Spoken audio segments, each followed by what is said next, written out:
Hey guys, I want to tell you about our new subscription service called EcomCrew Premium. Well, you'll find all the courses that Dave and I have ever done and all the courses we're doing moving forward under one roof, along with twice monthly webinars, one of which will be a Q&A where you can ask us anything you have questions on, and the other one being a deep dive into our business, showing you exact products that we're launching, exact landing pages we're using, and exact Facebook ads, along with the ROI and everything else on that. It's like being a fly on the wall in our business. And of course, you also get email access to Dave and I, where we personally respond to you within 1 to 2 business days. And you can ask us anything that you have on your mind about your business. Just go to ecomcrew.com/premium. It's one low subscription price for everything that I just talked about and everything else we're doing moving forward under one roof. We'll see you on the inside, and now on with the show. This is Mike, and welcome to episode number 150 of the EcomCrew podcast. You can go to ecomcrew.com/150 to get to the show notes for this episode. And today I have my buddy, my partner in crime, my co-host, my partner with EcomCrew, whatever you want to call him, David Bryant, on the show. So glad to have him back now on Pacific Coast time. We're getting a lot more stuff done together. It's really, really cool. And today's episode, we're going to be going over his business, the business that he started almost exactly 1 year ago today.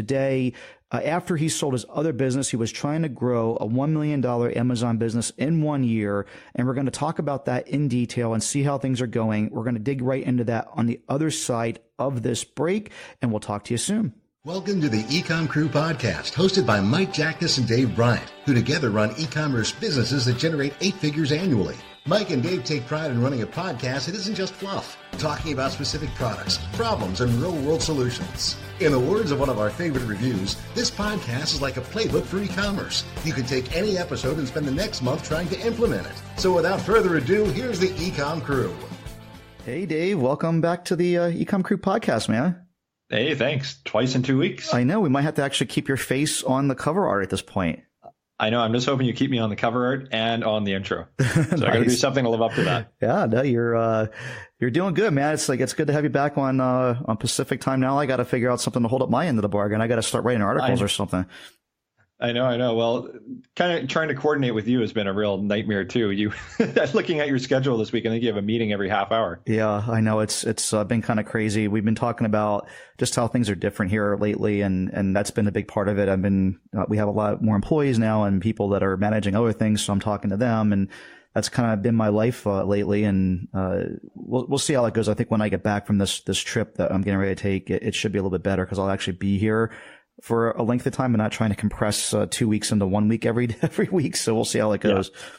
Well, I think, too, that you're trying to kind of position things where at some point things are going to become a lot easier for you because you've hired, obviously, Jacqueline as your kind of COO, I guess. And eventually, hopefully, this all plans out where she's kind of managing the company and you are sipping margarita somewhere. Yeah, well, I'm going to be doing that in Cancun in a couple of days here at the $1 Million Summit thing. But we'll get some work done in between. You're already living the dream. Yeah, something like that. I just I wish I could get there without getting on an airplane. I'm like sick of being in an airplane these days, but enough about all that. Let's get into the real meat and potatoes that we want to talk about today, which is an exciting topic. You basically had set a goal about a year ago to build a $1 million business after selling your last business and taking all the things that you kind of learned from that old business and applying it to continue this Amazon machine. And I'm excited to talk about the results of that. And I think that there's a blog post on EcomCrew. We'll link to it on the show notes about this as well. But I haven't even really had a chance to talk to you about this much recently. We talked about it in Hong Kong, but I'm excited to kind of see where you're at. I do know that you fell a little bit short of your goal, but let's talk about that first, just kind of the top line numbers and where you kind of settled out after a year. Sure. And I'll give a quick summary of kind of what my goal was. So in October 2016, I sold my previous company. And by February of 2017, I was thinking, okay, what can I do now? I got to do something to kind of keep me busy. And also, I wasn't in a position to retire for the rest of my life. So I needed something to still bring the money home and, pay the bills. So I decided to create another e-commerce company with the goal of getting to $1 million within 12 months. And when I say $1 million, I mean $1 million run rate. So basically I wanted to get to $80,000 a month, more or less, which basically works out to averaged over 12 months. That works out to $1 million. So I set a deadline of April 2018 as my deadline. And April 2017, basically 12 months prior, is when I first ordered my first batch of products from China. I actually placed the money down, and that was kind of, I guess, quote unquote, the official start of my business. Gotcha. So just real quick on that, because ordering in 2018 or April of 2018 or 2017, sorry, sure as heck doesn't mean that it was for sale then. So when did you actually get your first product for sale? So kind of as is normal with China, after I placed my deposit, it was about 3 months until the time that those products were actually received into Amazon and my 3PL and ready for sale. So it was about June when my first products became available for sale. Okay. Yeah. Now, it probably would have been more fair to me to set a June deadline for that 12 months. Yeah. But I kind of figured in my mind that, a lot of what we're doing here is we're talking to people who are kind of first starting their e-commerce businesses, and they don't care when their products come in, because that 3 months that they're waiting is like 3 more months that they're working at their job or doing whatever they are doing that they don't want to be doing.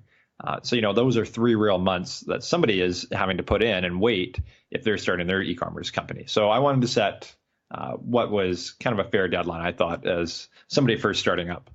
Yeah, no, I think this is good. I got so many questions. I'm excited to talk through this because, it shows the timelines and what is realistic about having a business like this, and doesn't set the unrealistic dreams expectations I think that a lot of people put out there. So I think this is really cool. Let's just to have a starting point here, your target was 80K. What did you end up getting to in April of this year then?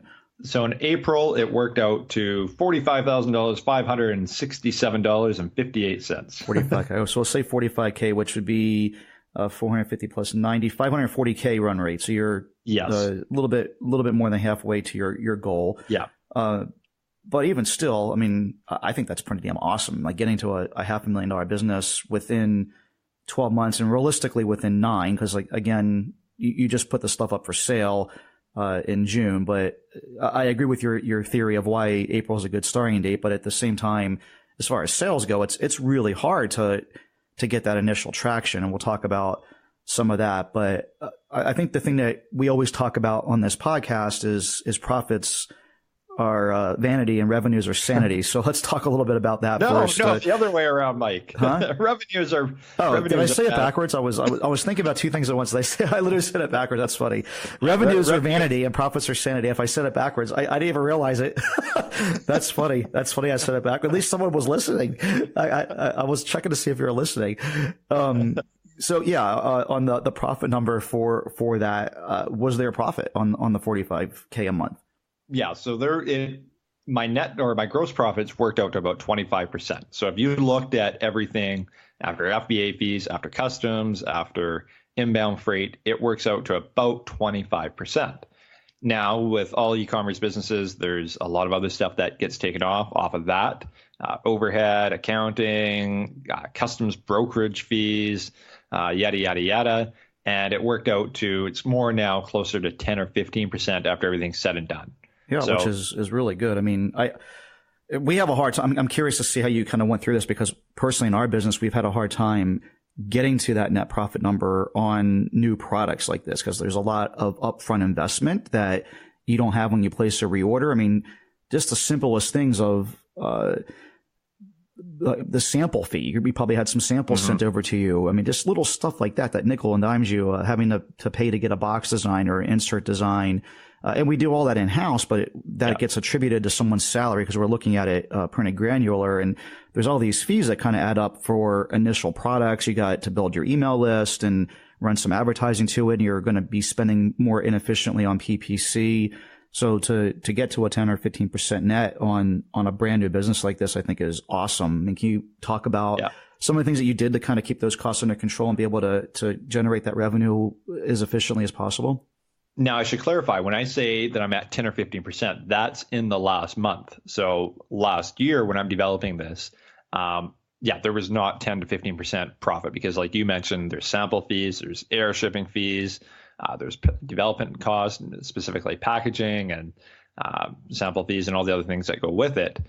So it was not 10 to 15% in the previous 12 months. It's closer Actually, I haven't even looked at it because I only look at my books 2017 as a separate kind of year than 2018. I would imagine it's probably closer to 5% in the previous 12 months. Gotcha. But okay. from this month, it's 10 to 15%. So you've already ramped up that machine that I was kind of talking about, where you had that initial investment, and now 10, and that's, I mean, pretty damn respectable. And that's, you're at a point now where, like, if someone was out there with a thought process of, could I quit my job within a year and replace my salary?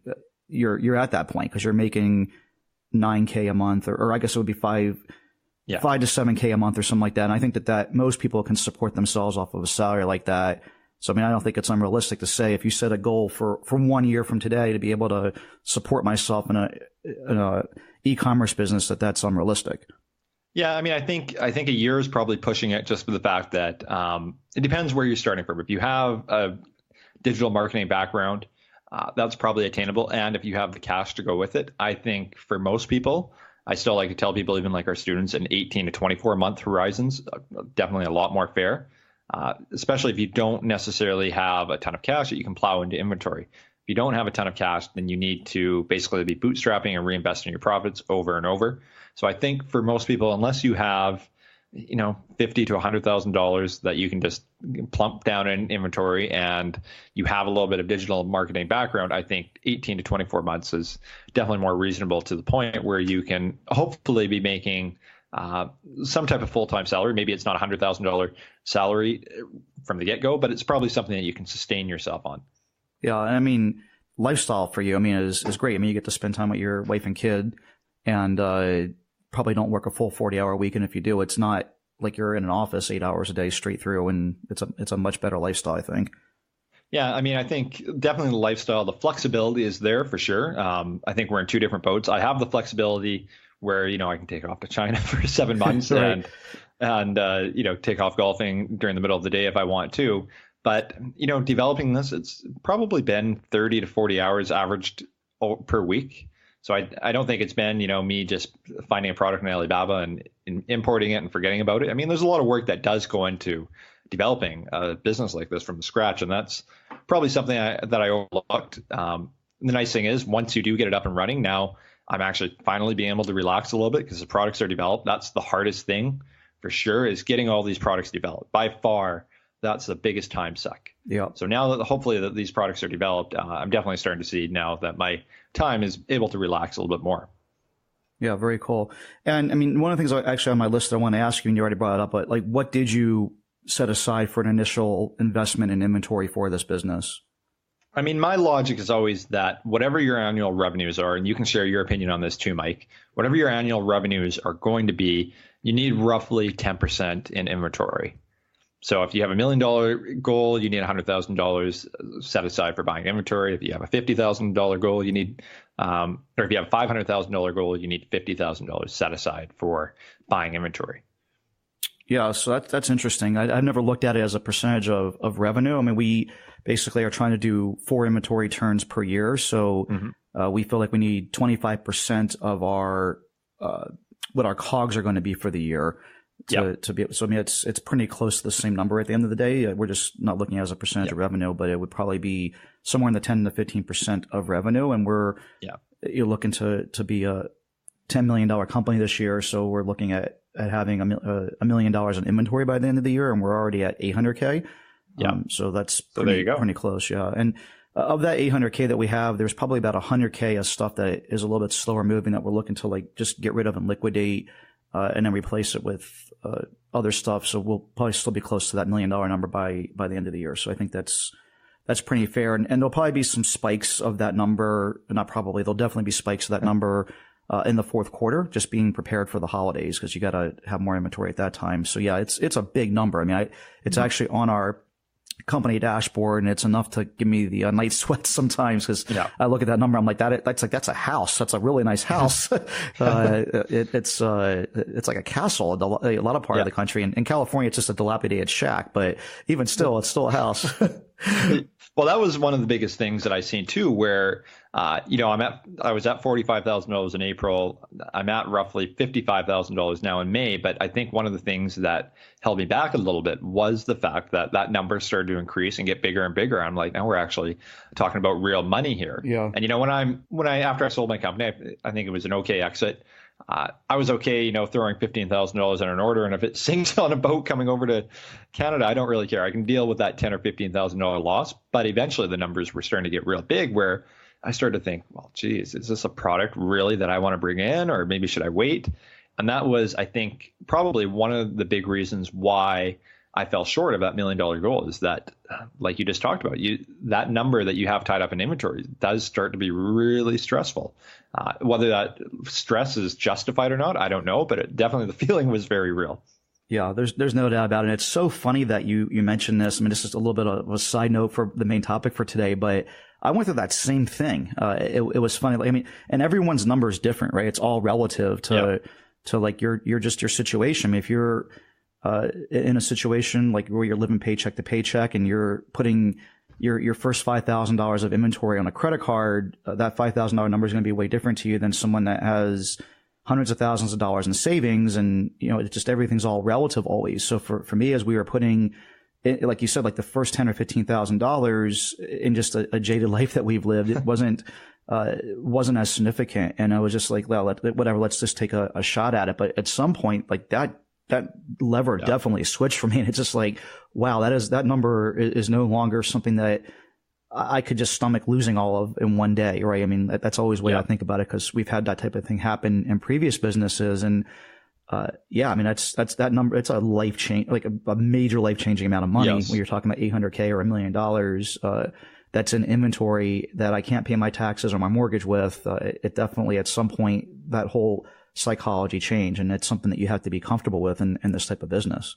Yeah, I mean, it's kind of funny too. I mean, I guess we're kind of morphing into, well, you especially, you're morphing into a bigger business, and you see this with bigger corporations too, where they become more risk adverse. They're not as daring, they're not as innovative, and I guess it doesn't matter how big or small the company is. Like you mentioned, there's always a point where you don't want to take as many risks because you're worried about protecting what you have, and I guess that's a good and a bad attitude to have, but definitely I think it slows down growth over time if you start to become too risk adverse. Yeah. I mean, there was a really great presentation by my friend Dana at Seller Summit. One last point on this. I mean, she was talking about how her personal financial struggles that she had when she was younger, and, she was basically worried about paying her bills. And that was like all she worried about day in, day out. It was just like, I got to be able to pay my bills. Like I could go bankrupt here. And that's what you worry about. And then at some point you become successful and things kind of turn around. And now she worries about like losing it all. Right. So it's like exactly what you're talking about. So you're always worried about something. And I definitely have that feeling, because we had another business that we were successful at, and, you don't want to have to start all over in life at 40 or 45. And, you start worrying about things from a different perspective. And it's interesting that you mentioned that. Yeah, no, it's funny. I mean, there's certainly a huge psychological component to growing and managing a company. Yeah. All right, so let's get back on track. Sorry for the getting off the rails there, but I want to talk more about what you've built here, because I still think it's amazing. I mean, I look at this, and it's always harder than it seems. So let's talk about some of the things that kind of set you. You mentioned one thing, that you were a little bit gun shy on purchasing inventory, but what other challenges did you find yourself facing throughout this? I mean, when I first started off, I kind of figured that I needed about 50 products to get to $1 million in revenue as a run rate.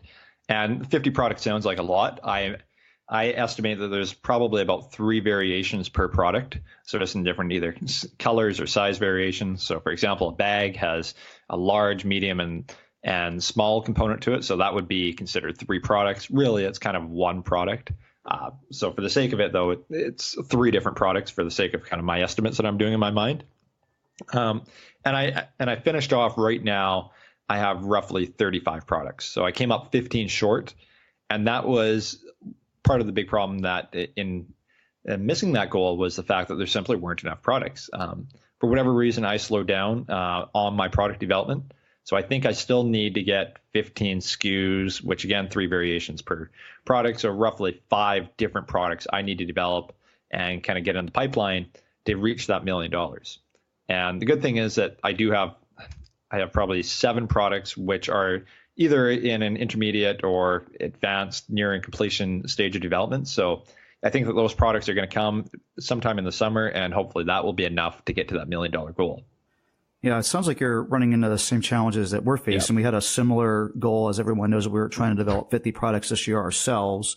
And for us, it's actually a bigger number because we don't count the variations as a different product. So we're basically trying to do 3 times as much as you're doing. And we're running into the same challenge. I mean, it's easy to find the first 5 or 10 products because, like, you know exactly what needs to be improved in your niche, and you know what the niche clearly is. And when you start getting to the point where you're trying to develop, in our case, it's 150 different versions of it if you count the variations, because a lot of them have color or size variations as well. Yeah, man, it becomes tough. I mean, it's really difficult. Like, I look at color as a great example. That's the brand we talk about most on the podcast. What else do we develop for this brand? We're about to launch a new product. In about a month, I'm going to be talking about it on the podcast. I'm really excited about it, but it's a product. Like, we have one new product. And in reality, like, we have 3 separate products. The other 2 they're probably not going to really move the needle, but they should add to our sales. But yeah, I mean, it gets really tough sometimes to keep finding and innovating, and finding new products in it. So it sounds like you've already hit that, even in the first year with this new brand. Yeah. I mean, developing one product is easy. It's like you mentioned, when you're getting into the double digits, that's when it becomes hard. And yeah, I mean, I've run into that brick wall a little bit here. I think my bigger problem actually necessarily than developing the products was just delays. I have these products now pretty concretely in the pipeline, but they've been delayed for various reasons. Chinese New Year really screwed me over. Having a Chinese wife, I'm savvy enough to know that Chinese New Year does not begin on Chinese New Year. It begins 2 weeks before. Right. So I planned concretely for all of that. I figured, okay, I'll get my orders in November, and then I'll ask them to ship them 3 weeks before Chinese New Year, leaving lots of room for error. What I didn't anticipate, Shanghai got its first snowstorm in 15 years, 3 weeks before Chinese New Year.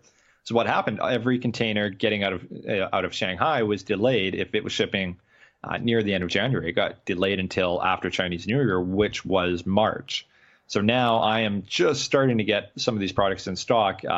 We're doing this in May, but last month is when those products finally started coming into stock in Amazon and my 3PL. And they were supposed to ship in January. So it's, as goes with everything China, I mean, just anticipate delays, because they are going to happen left, right, and center. Mm-hmm. Yeah, no doubt about it. I mean, we've definitely gone through the same thing. I guess I'm just almost like numb to it at this point, and it's like a part of our business. It's just like you expect that to happen. And I feel like when you get to a certain point in your pipeline's full enough, there should be enough stuff like rolling out the other end of it. But when you're at a stage where you're just ramping up and you're having to deal with that, it feels even more painful. It also is painful from a cash flow standpoint, because at a certain point, even if there are delays, they still have your 30% deposit, and that number starts to get significant. And as you're turning and rolling inventory, it becomes a bigger and bigger problem, like having any delays in the supply chain at all. So, and that's one of the things that we're looking at as efficiencies throughout 2018 is, can we cut that supply chain down by like a week even? I mean, that's like 8% savings on cash, but anyway, digressing. So, that actually brings up an interesting point of one of the things which one of my, I guess, pleasant surprises for this was, as I've talked about in the blog, I've started shipping directly into Amazon. So full containers, LTL, all of it, shipping it in directly to Amazon, not going through a 3PL, not going through my own warehouse, shipping it directly into Amazon. And 2 things I've learned is, number one, it's been a lot easier than I anticipated. So shipping a full container into Amazon is actually has a lot less potential for problems than shipping it into a 3PL and then having them split it up and break it up and start to damage it and label it and do all this and that. It's just one more touch point. There's always exactly. There's been a lot less problems shipping full containers into Amazon. And number 2, like you talked about, improving efficiencies. What results is when you ship directly into Amazon, you save at least a week or 2 in transit time, just being stuck at your 3PL, going from the port to the 3PL, and then the 3PL doing whatever they're doing, unloading it, packing it, sending it on Amazon. So you save about a week or 2. And like you mentioned, that's a week or 2 of extra cash flow that you get into your pipeline. Yeah, I mean, it's very significant. I mean, these are things that I never thought about a couple of years ago, but like I said, we're trying to turn our inventory 4 times a year. So that's 13 weeks, 13 weeks per quarter. And yeah, you save 1 week on that, it's 8%. And if Yep. 8% savings in cash flow, that's 8% more inventory you can buy, depending which way you want to look at it. There's a cost of money always in this type of business. And in the early going, these are things that you don't think about a lot because maybe you have, like, you're more flush with cash, or you're just not thinking about things at scale. But certainly at the point that we're at, this is like a major, major deal. And if we can cut another week off, that's 16%, which Yep. starts to get really, really significant. And when you talk about this type of stuff, it's a 16% savings on that. But like, what ends up happening is it can add 1 or 2 more points to your net profit, which is like 10 or 20% increase in net profit. It's a really, really big deal. So the efficiency, I think, is where all the money's really to be made in this business at the end of the day. Yeah. So. And this is not the sexy stuff that everybody wants to talk about. Everybody wants to talk about like the marketing end and, making great photos and videos and this and that. And those are all, of course, incredibly important. But the business side of things is really important too, especially once you start really focusing on the bottom line and getting money into your pocket. Mm-hmm. Yep. All right. So yeah, I mean, any other challenges and issues that you faced throughout this last year? No, I mean, I think, like I say, I think 12 months from the time that I put money down, I think that was a bit of a ambitious goal for me. I think I'll probably get close to that $1 million mark, probably, hopefully come June, maybe July. So I think if I would have set, 15 months from the start of putting my first deposit down, I think that was a more ambitious goal, or a less ambitious goal. Yeah, more realistic goal, I would say. I think that 12 months when your first product goes live is definitely more realistic, because it does take a lot of time. I mean, your first couple months, you don't really have any rankings, and you don't have any like built in revenue for the month. I mean, one of the things I look at is like our existing products are just kind of like a baseline for where we're at, and obviously that stuff goes up and down here and there, but it's kind of a baseline we can somewhat depend on month after month, and whatever incremental income we add is going to probably be new products. So like if you're starting at a zero, it's a much more difficult process to go through. Yeah, and there's definitely a snowball effect too, where, like you mentioned, with organic rankings, they're basically non-existent in the beginning. You're relying solely on paid traffic. Eventually, though, you start to get the organic listings, and everything kind of snowballs. Your revenue goes up, your profits go up, and things just get a lot easier. You also get people buying more than one thing from you. They'll click on your brand name and stuff like that and start looking at other things you sell, which is pretty important. Well, especially as your product catalog starts to grow too, and if you have one product, nobody's going to buy a second new product because you only have one. But obviously, if you have 10 or 15, then there's more potential for upsells. Yep. Cool. So, we're recording this at the end of May. It's going to go live beginning or I guess the very end of May here.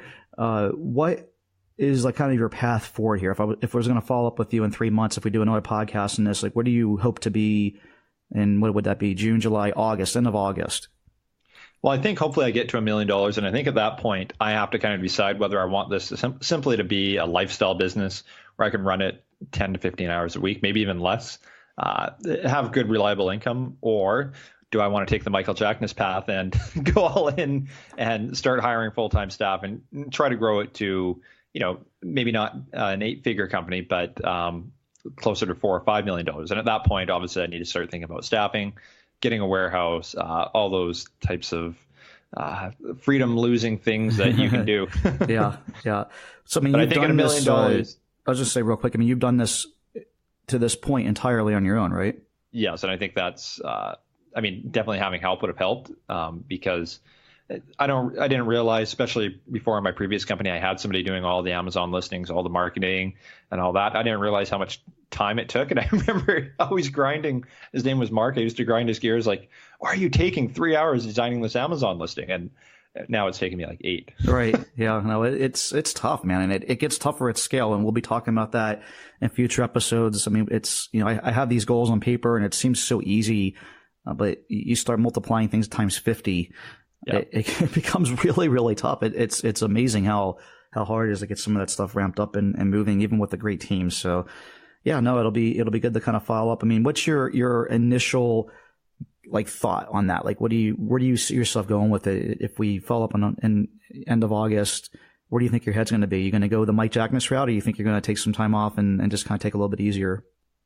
Yeah, I mean, it's hard to say. I mean, I think a lot of it dictates around our family too, what our family goals are here. We have one kid right now. If we start debating a second kid, that'll obviously be an important factor on whether, I need to spend more time at home or whether that's a terrible idea. And if we have two kids, whether I should actually flee home and get an office where I can at least have some away time.